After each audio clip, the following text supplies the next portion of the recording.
Hello everyone and welcome. My name is Magduit and today we're going to be going over Quasai Crystal, a plug data patch by Ewan Bristow.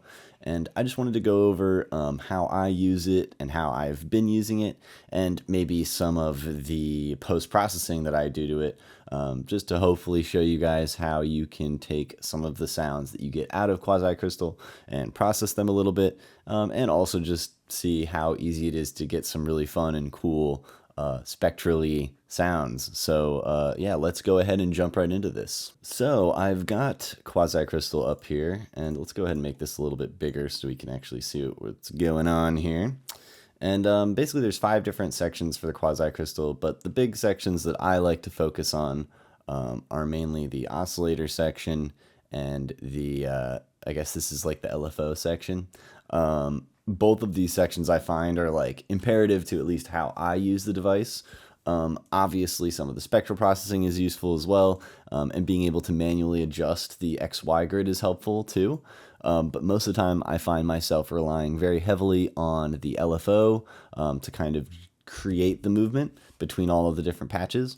And then I'm using the oscillators to obviously like really select my timbres and create the timbre of my patch. So let's go ahead and I guess start doing that. So the first thing I usually do when I jump into Quasai Crystal is I jump over to this sample tab here, or the oscillator tab, and I load up a bunch of samples. So for now I'm just going to use some of the samples that I have inside of my own pack.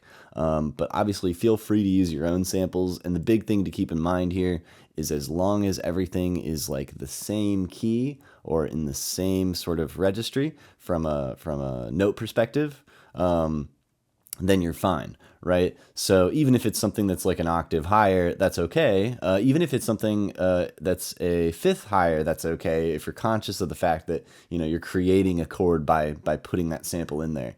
So those are some of the things that I think about when I am, you know, selecting my samples for this awesome tool here. So let's go ahead and just select something straightforward. Let's just do F major, because I know I made a bunch of those. And let's just go ahead and select some things here. So we've got strings. Let's go ahead and pull the strings in here. Let's pull the woodwinds in. Let's actually kind of alternate the two. Sometimes I'll do this to where if I know, let me cancel this real quick. If I know that this XY pad is usually going to be oscillating like this, or something like this, right? I will usually try and just make sure that more or less like the opposites at opposite sides, they're kind of like similar timbres. That way when I do kind of just do the circular motion, I'm kind of going between each timbre, right? So like I'm kind of alternating between, a good way to think about this is like digital and analog, right? Like I will alternate between the more synthesized bass sounds and the more analog, you know, pianos, right? Or things like that. So I'll sort of go back and forth between the two. And that's just something that I also constantly think about while I'm selecting samples. So let's go ahead and keep selecting samples here. So we selected our strings first, so maybe we should go ahead and get a color bass MudPie second. And then let's go ahead and grab the woodwinds. And then maybe we'll grab the vocal synth MudPie. Sure, that'll work. Okay. So big thing that I do as soon as I get all my samples loaded in here is, of course, we got to turn them all on. And it's interesting how they played something there. That was weird.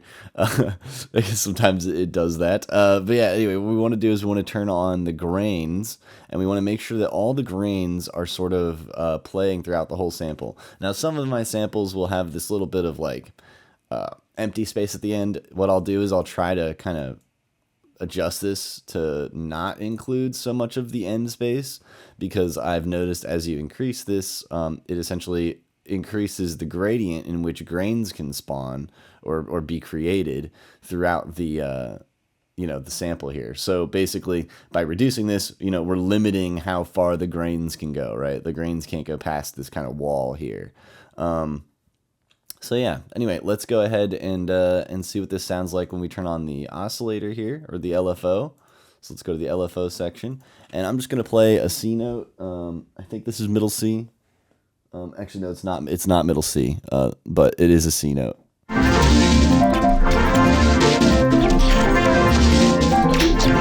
Right, so we get this wonderful, beautiful, fantastic vibe, and it's immediately useful, right? Like, that's already great. But of course, we can go in here and refine stuff. So one thing that I like to do is I like to try and gain stage everything. So sometimes what I'll do is I will turn these off. I'll kind of listen to each individual thing, and if I hear clipping, which I heard a little bit of clipping, I'll just turn it down a little bit, you know? Because I know a lot of the sounds that I put into Quasai Crystal are usually quite loud, and that's just because I work quite loud. I work very non-dynamically. I make a lot of loud music, so the dynamics are usually quite squashed. So a lot of the times I have to just be conscious of that. So let's just go in here and see what all of these sound like on their own, and just adjust the gain to make sure that none of them are clipping.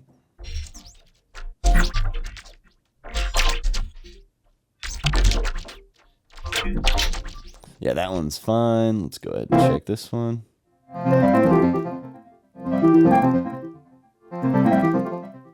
Nice. Let's go ahead and check this one.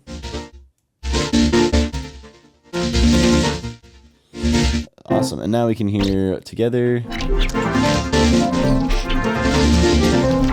Much cleaner, much cleaner. So much better. Okay. So now that we kind of have an idea, right? We've got the timbres selected. They're moving around. We can hit the C note on our keyboard over here and create sounds. Now we can go and do a couple of things. We can decide that we don't like the automated aspect of it. And we can go ahead and go over here and start, you know.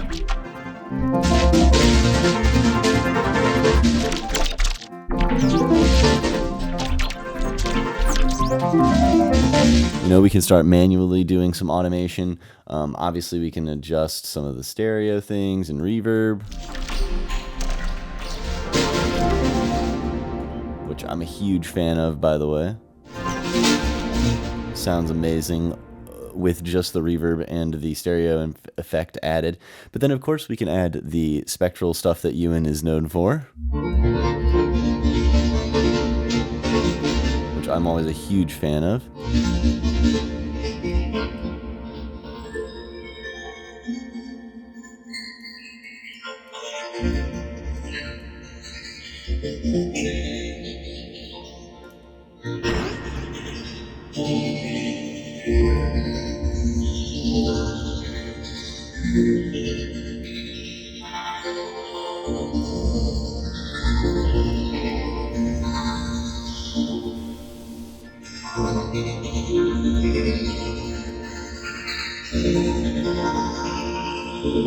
Get a little bit of tape warble. And sorry for getting quiet there, but as you can see, by adding a lot of the spectral effects and delay and reverb, you can create a really interesting and lush space. And again, it's a very dynamic one that's all in key, and it's all, I would say very, how do I describe this?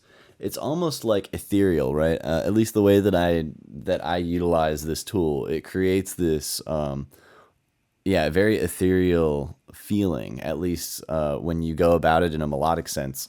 And I love approaching it that way because you can create some very, very nice textures.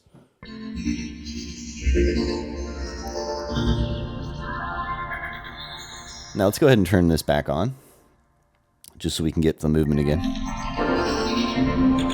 And let's go ahead and look at the post-processing. So that's pretty much how I use plug data for the most part. And I will, you know, do some variations of this, of course. You know, I'll change the samples. I will adjust the LFOs. Sometimes I will make the LFO speeds different, right? Like sometimes I can do this kind of stuff, right? But the idea is this is more or less how I use this tool. And of course, there's a lot of different situations where I may not always use these effects. For example, the reverb here. Let's go ahead and go back to the reverb. For now, we're going to actually turn this off because we're going to use a reverb in post-processing sense. Let's just turn this and reset the phase here. In fact, let me just slow this down. There we go. So the idea here is, now that we've turned off the reverb, I've basically got it set up to where I like the sound coming out of it. Let me just do a quick check. Okay, maybe let's also turn down the wet.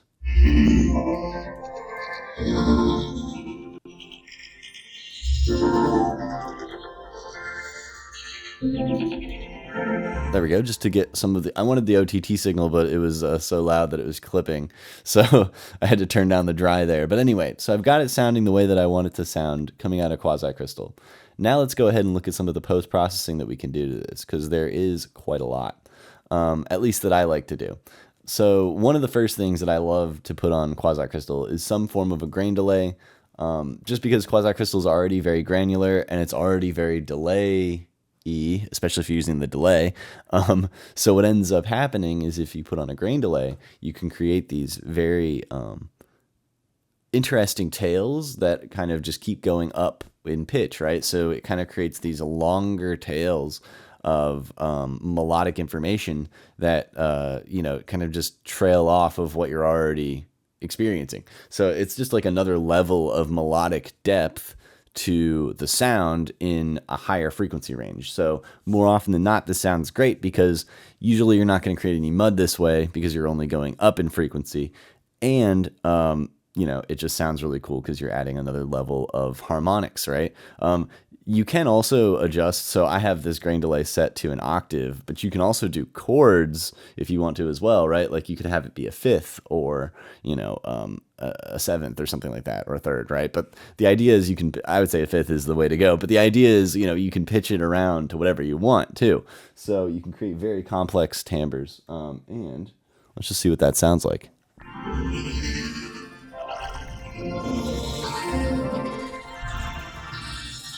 So you can hear how it creates these like tails.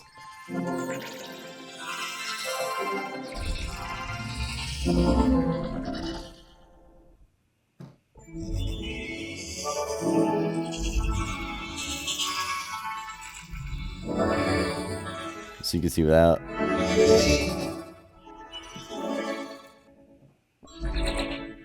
And you can see it's pretty cool, but the tails, like, they just kind of are more muted, right? But then with the grain delay, when I release, the tails kind of like keep going just a little bit longer and they feel a little bit more melodic, which I love. So yeah, grain delay is like a huge thing. Obviously I'm using Ableton grain delay here, but there's a lot of like alternatives to this. I know that one that I use a lot that is paid for, that I would recommend if people aren't hip to it, is Crystallizer by Sound Toys. This is a plugin that is essentially the same thing, maybe even a little bit better in some ways. So just something to keep in mind. That is what I would recommend after that. Anyway, so that's the first thing, is a grain delay. The second thing that I love putting onto these patches are resonators. So resonators are essentially tools that create resonant frequencies at specific tones that you specify.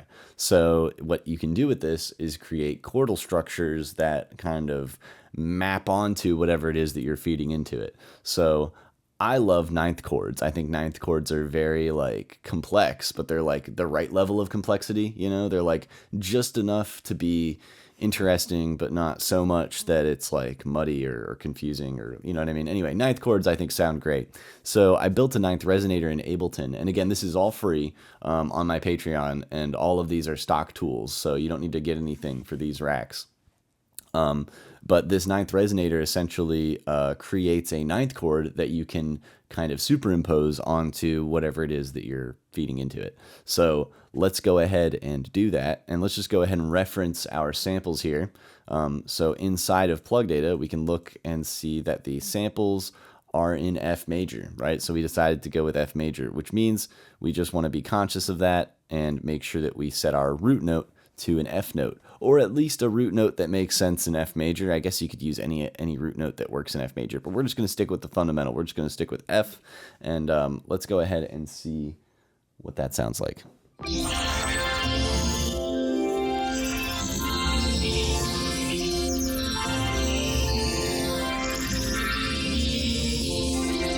You can see how it adds, like, again, we're adding more complexity to the tails. We're basically kind of like, we're basically creating a level of reverb, or at least the same kind of feeling that reverb gives people. But instead of it being reverb, it's essentially melodic content, right? Like harmonic content, like added harmonics, almost in the form of like saturation, but once again, it's not really saturation because we're creating delays and resonant frequencies, but that's how I think of it. Anyway, so we've got that little 9th resonator there. And yeah, I think it adds a ton of, again, deeper levels of harmonics, right? If we turn it off, turn it on.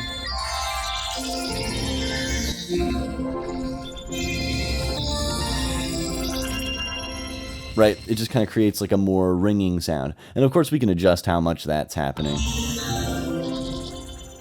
You know, we can make it more subtle.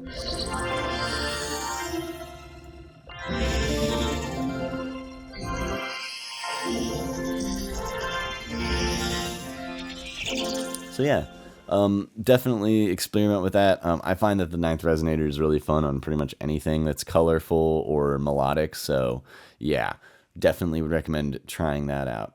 And then the next rack, the next thing I love doing after Quasai Crystal is I built a reverb in Ableton called Hybrid Atmos. And I use this on a lot of things, but especially atmospheric things. I find that this reverb kind of creates the perfect, like, indescribably long space, like just the infinite, just, you know, vast space. Like that is essentially what this reverb does, I think, very well. And I love putting it after things like this because it creates this feeling of space, right? This almost atmosphere to where it subdues the forwardness of the sound.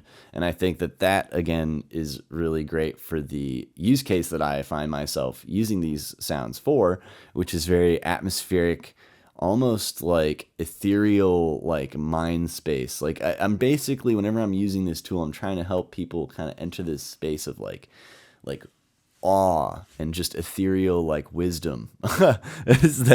And maybe that's like maybe that's just me, right? But I really do think that this tool is great for that. So I find that the this reverb just helps solidify that feeling.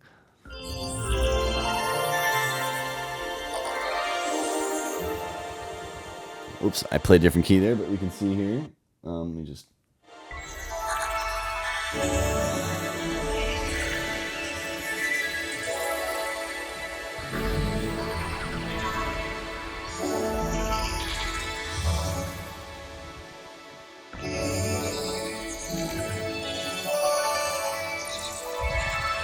So you can see how we're actually not in F anymore. So I started playing a different note, which means we are now, let's see, what would that be? A sharp, I think. We're in A sharp now. But it's funny because it still sounds pretty cool, even with the F superimposed on top of it. So it's just stuff like that that I think is fascinating. But let's go ahead and switch to A sharp. Maybe we'll go down to the A1.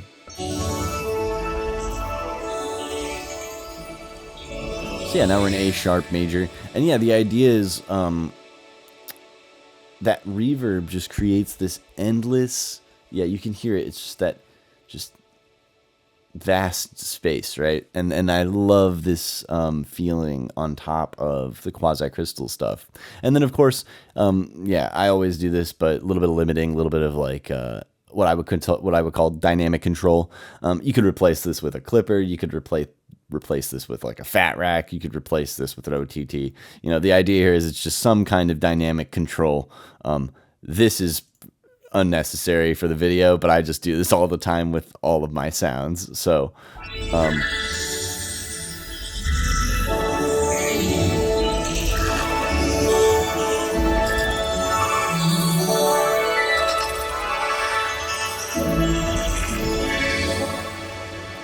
and yeah, that's Quasai Crystal. I really love this tool.